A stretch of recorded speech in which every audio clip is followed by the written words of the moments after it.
Hey everyone, Aaron Stewart, Data Access Golf, the live show coming at you at the end of the first day where Nate Lashley has, good heavens, just taken the field by storm. Totally a clean card.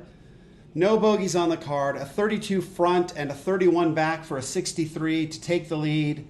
Really don't know, again, a lot about this guy at all. He's played in 14 events this year.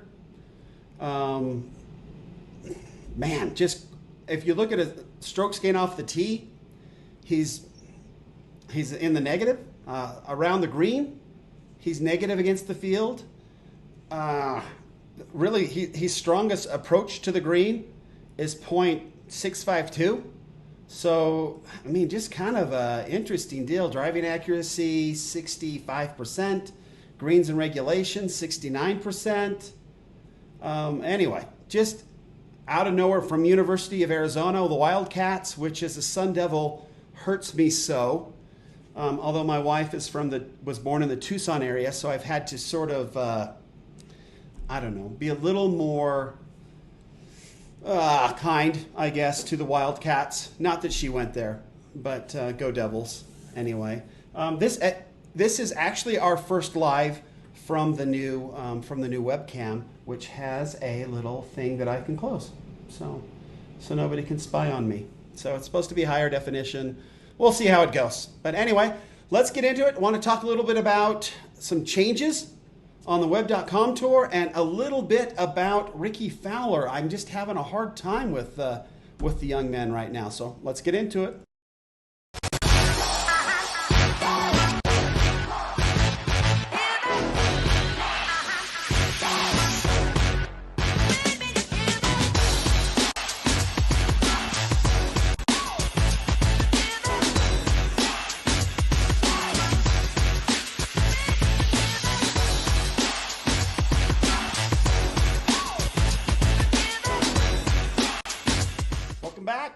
Thanks for joining me today. Yeah, I've had kind of a tough time. This tournament, the Rocket Mortgage tournament, I think I was calling it the Quicken Championship earlier, but it's not. It's the Rocket Mortgage Classic. Obviously, Rocket Mortgage is affiliated or a subsidiary of Quicken, so not too far off. But in Detroit, we haven't had a tournament in Detroit for, I think they were saying like 10, 12 years in that area. So good to be back there. They interviewed Rickie Fowler. He's kind of the unofficial host, I guess, of this because he has been doing these. He is sponsored, I guess, by Rocket Mortgage and has been on some of their commercials and things. I only really, the farmers are the ones that I remember. But anyway, yeah, he's Rocket Mortgage. He's got that weird one where he's interviewed on the green and it gets weird and whatever. But anyway, so Rickie's kind of acting as unofficial host. So he got to go out and play with Kid Rock, I guess, who's from Detroit, which I guess everybody kind of knows. And went out and played a little bit on this course. He said the course was in great shape. Looks gorgeous. Looks like it's in great shape. I'll be interested to see if they keep it, if they decide to keep it in. I mean, if Rocket Mortgage and Quicken are from Detroit and they want to keep it in Detroit, it'll be interesting to see if it stays at the Detroit Country Club. I believe that's what they're calling it, right? The Detroit Country Club. But anyway, but yeah, it'll be interesting to see how it all goes. So obviously a 9 under out of the gate from somebody that we don't know a whole lot about probably speaks some volumes about the course and how it is for these players. So we'll just see. We'll see how it kind of ends up at the end of it all. But good to be back in Detroit for sure. Good fans up there. I've got some family in Michigan, so good to have a tournament back in a gorgeous part of the United States for sure, especially this time of year. Definitely not a place you want to hang out in the wintertime. So anyway, a couple of things have kind of popped up. I'm sure that probably all of you who pay attention to the web.com tour have known by now. And I think that where it became first kind of, when Jason Sucher kind of went out ahead and said that he had kind of qualified to be part of the Travelers Championship last week, and he got out to that fast stop, and we kind of heard, oh yeah, he's been playing on the Korn Ferry Tour. And we're all like, what the blazes is the Korn Ferry Tour? right? I didn't put it together that the Korn Ferry Tour was the web.com tour. I was just thinking to myself, what, some crazy Nebraska-based something or other tour, and he had some obscure, weird sponsors exemption because, the Travelers folks had a bunch of corn farms. I had no idea, or a bunch of ferries. I have no idea how he got there by qualifying through the Korn Ferry Tour. So obviously kind of did a little more research because he kept hearing about the Korn Ferry Tour. Oh, you know what? The Korn Ferry Tour is a real deal. I mean, there is no such thing as a Korn Ferry. They don't, leave money under your pillow if you happen to leave, an old, an eaten, cob of corn. Nothing like that. It's literally a company out of LA. It's like a search firm that helps organizations it helped like the Big Ten, and it helped some of these big organizations find replacements. So big time search firm types of things. But they're not called like big time search firm. They're called Korn Ferry.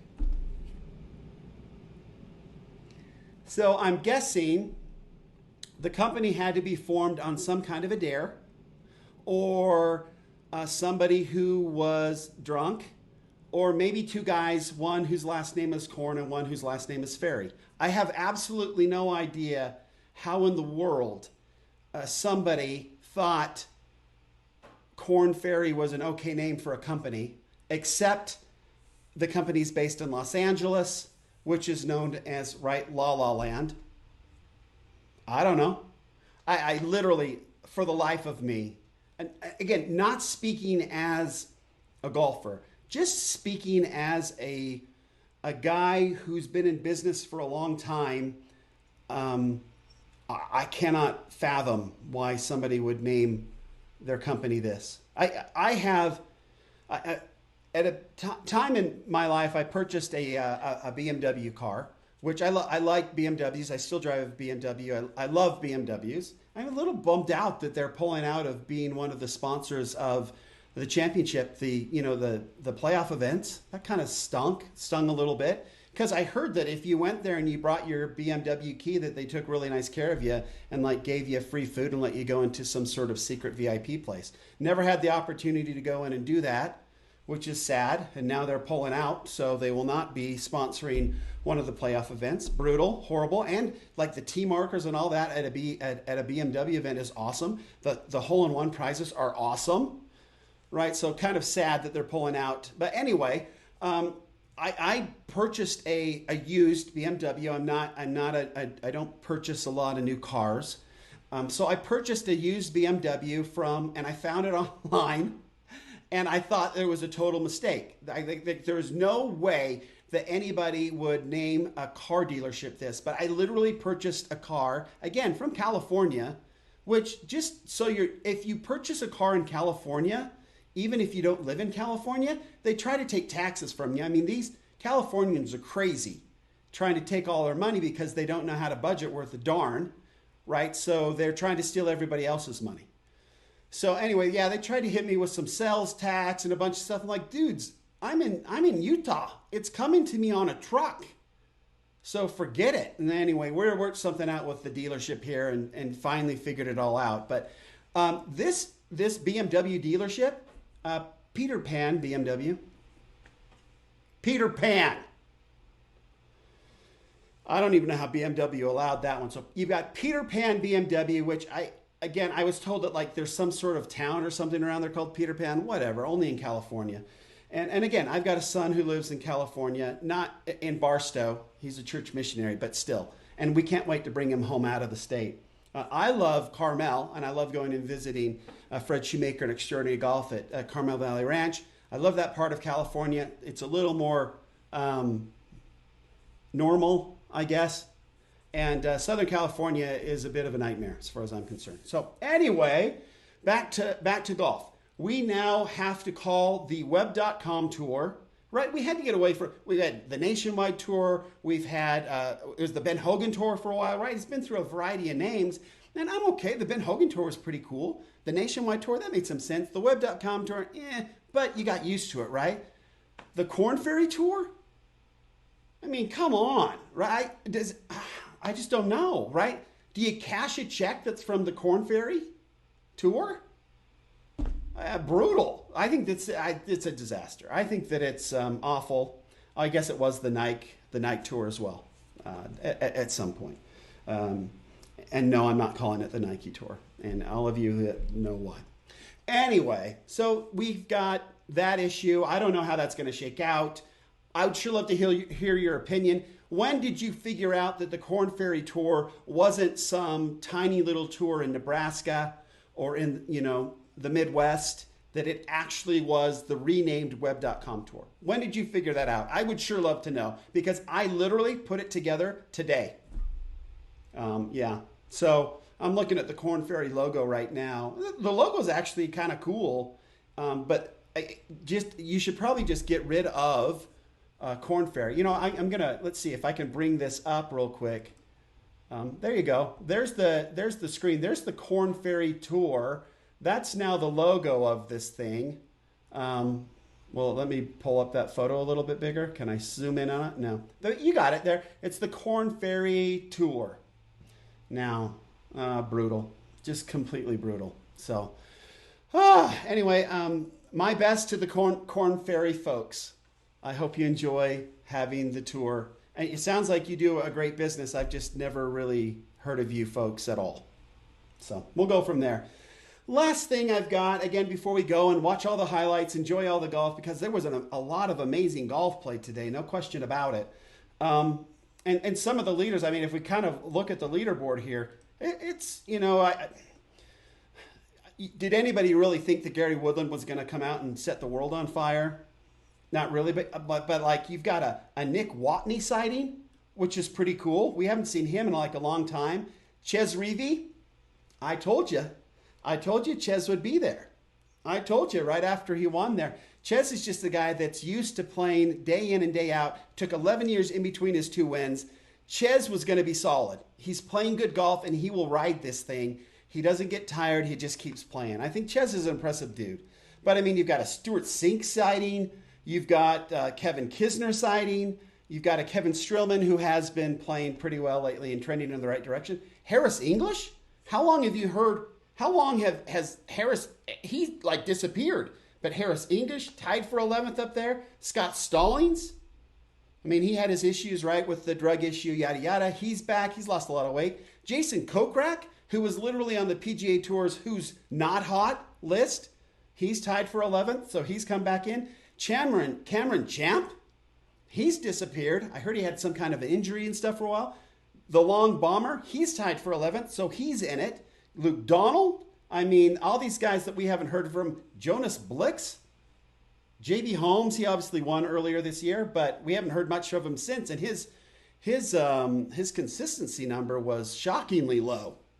You got Rickie Fowler tied 33rd with a 4 under 68. So anyway, you've got some folks in here who, Patrick Reed, Max Homa, who's won earlier this year. It's a cool tournament. We've got some people that played decently. I will definitely see over the course of the next 2 days some of those that have been playing well all year. Whatever it is, if their consistency rating is high, we'll tend to see them sort of move up towards the top. The last thing I want to talk about, I hope Rickie Fowler plays well. Anybody who's watched me and listened to my podcast knows that I'm a huge Rickie Fowler fan because he just seems like a nice guy, right? I know his grandparents live down in St. George, which is in southern Utah, at least for part of the year. I believe they live in one of my uncle's developments. And he's played, my favorite course in the world is down there. I know that he's played the course, and everybody always talks about where he hit it on every single hole, right? Because he's like 100 yards further than any one of us could ever be. And he was playing from the tips, and when we're not, and he's still 100 yards by us. So really cool stuff on Rickie Fowler. Love the guy. He's like a perfect fit for Puma. I know everybody says that he should win a major, that he's overrated, all this kind of stuff. Don't care. You know what? I love the way that he is in his press conferences. I love the way he treats the fans. I love the way he plays golf, actually. I love the way he talks about his golf swing. He's one of the only guys that will talk about how his golf swing doesn't quite feel natural to him yet. Right? For a long time when he made those swing changes with Butch, where he'd gotten really flat and he kind of got more upright and more on plane, and that he'd shortened his swing, that it's still, I mean, Rickie's swing is still flat when you look at a lot of other folks, but for Rickie, it's quite a bit more upright than it used to be. But he's one that talked about how it still doesn't feel natural. Even after, I think it was like 3 or 4 years after they made the change, he's still talking about how it feels, his swing feels short, right? So that became what we call a real feel for him.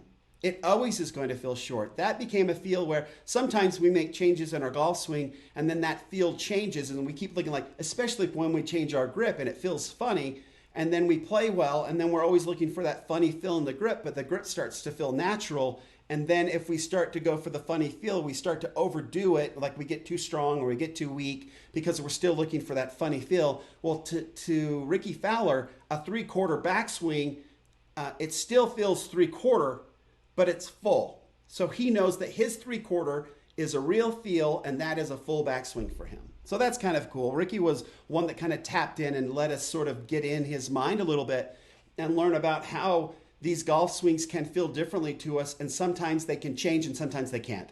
And for Rickie Fowler, it still feels like a 3/4 golf swing for him. That's so cool.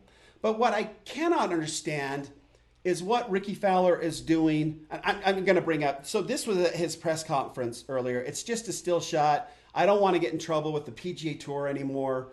I'm not going to play a video or anything because they took my video down or had requested Facebook take my video down. So here is a screenshot of Rickie Fowler. I don't know if that's illegal or not. At this point, I doubt that there'd be any way for them to figure it out. So here's Rickie Fowler at the press conference. Ladies and gentlemen, I implore you, to quote Jerry Seinfeld, dude, what's with the mullet? Come on. The mullet's brutal. You know, business in the front, party in the back is kind of a funny thing, but it's not a good look, right? This is no good. This here, this, no good. You can take that red circle here in Rocket Mortgage and move it over here and draw a slash through it, and we can just say that is no good. I don't want that. No. Please, no. So I don't know where you folks are. Rickie Fowler looked better when he was clean cut. And it's not even close. So I don't know what we have to do. If there is there like an online PGA Tour petition where we could sign something to get Rickie to cut his hair and go back to the clean cut Rickie that we've grown to know and love? I mean, I know that he had the long, frothy sort of, you know, what was that thing called? Like the big hair sort of, I don't know. It was like a grass skirt, right? He had like the hula skirt, hair piece, long hair thing, right? When he first came out of Oklahoma State, and he'd wear like the all orange with the white belt, which don't get me started on the white belts. You know, the thin vinyl bands of surrender that some of these players wear. But I mean, come on, Rickie, get rid of the mullet. Can Puma say anything? Surely Rocket Mortgage doesn't want a guy with a mullet. Nobody who has a mullet can qualify for a mortgage. That's not a good fit. I mean, I don't think that Puma wants to. I mean, Rickie obviously is going back to his, let's bring it back up again. But Rickie is obviously going back to his motorcycle days, which I'm fine with if you were wearing a helmet. But not here. Not good. This has to go, folks. This is not a good look for one Rickie Fowler. And I hope that he can get away from that quickly. Now, the next issue I have is Rickie seems to be going with the mustache. And I never really noticed before because like when he was doing like the funny stuff, when he was being like a detective and stuff, it was a fake one. I just always assumed that Rickie Fowler could grow a mustache. And no, he can't. That is not, I don't know what that is, but I mean, that looks like my 14-year-old son's mustache. That's brutal. That's not good at all. That's not manly. Now, one would argue Puma clothes aren't manly. But I'm just saying. I don't know what to do with Rickie. Rickie, I love you. I think that you're a fantastic player. I think that you do wonderful things for the kids, that you are charitable and great, that you are definitely fun on social media. You have some of the funniest commercials out there. The move to the tailor-made ball was questionable, but I'm okay with it. All of that is okay, but the mullet has to go. It's not working. It really has to go. I don't want my kids. I'm okay if they wear Puma clothes, and I'm okay if they wear the flat-brimmed hats. Hey, I've got no problem with. I got no problem with a flat. How do I do that? With a flat-brimmed cap. I'm all in. Okay, totally cool with that. What do I do? My kids are dying right now. They hate me in these things. Flat brim, knock yourself out. Charlie Brown, knock yourself out. I'm okay with that. Puma, hey, he's got the flat brim on right now, right? We basically got the same hat on. But look at how let's see, can I do this? Nah, I can't do it. But look, clean cut, and where are you? Not, right? No mullet. Mullet. Folks, I implore you, please join with me and let us get to Rickie and let him know. Hit the social media, hit, Twitter, Instagram, where it is. Just let him know that it's got to go. He's not 20-something anymore, right? He doesn't have a major. You can't just do what you want. He's got sponsors that are trying to sell stuff. He's trying to sell mortgages. A mullet and mortgage don't go together. So hopefully you'll join me on that. Not a lot of data today, other than we've got a 63 out there with no bogeys on it, which is amazing. So you got to say Nate Lashley killed it today. Good luck to him. I worry that it's going to be more of a sort of a Suture kind of a situation where he plays well for a couple rounds and then realizes, wait a minute, I shouldn't be here. And then so happy that Suture fought his way back. In fact, I didn't see where Suture was today. How did he play? Did anybody kind of see where he ended up? I lost my screen. I didn't see where Suture finished up, but hopefully he played well. But I don't see him on the first few. That's a good question. I don't see him anywhere here. So anyway, maybe he's just happy to be there. But anyway, thanks for joining me today on this live for Data Access Golf. Please remember, better data always means better golf. And I appreciate you guys hanging out with me and geeking about golf and about, I don't know what to do with the Korn Ferry Tour, and also Rickie Fowler. Bless his heart, we love him. But we'd sure appreciate it if he changed this stuff all up and went back to the clean-cut Rickie that we know and love. So, till next time, thanks, folks. We'll see ya.